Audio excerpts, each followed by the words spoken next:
হাইলাকান্দিত অঘটন বিদ্যুতৰ খুঁটাত কাম কৰিবলৈ গৈ বিদ্যুৎ পৃষ্ঠ এজন বিদ্যুৎ কৰ্মী হাইলাকান্দি চহৰৰ ৰবীন্দ্ৰ সৰণী এলেকাত সংঘটিত হৈছে এই ঘটনা স্থানীয় ৰাইজে সংকটজনক অৱস্থাত বিদ্যুৎ কৰ্মীজনক হাস্পতাললৈ লৈ যায় বৰ্তমানে এছকেৰাই অসামৰিক হাস্পতালৰ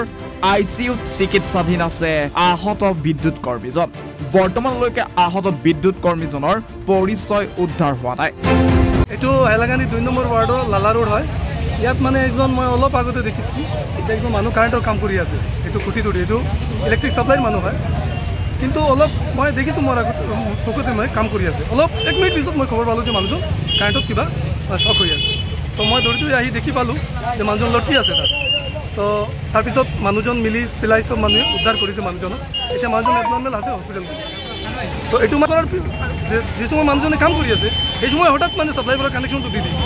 এৰ কাৰণে মানুহজন ইলেক্ট্ৰিক বিদ্যুৎ বিভাগে গাফিলতি হৈছে এটো মই ক'ব নোৱাৰো কিন্তু মানে এটো মানে কাম কৰাৰ পিছত মানে হঠাৎ কাৰেণ্ট সাপ্লাই হৈ গ'ল এই মানুহজনৰ ইলেক্ট্ৰিক সাপ্লাই কাম চলি থকা অৱস্থাত মই হঠাৎ কাৰেণ্ট সাপ্লাইটো দি দিওঁ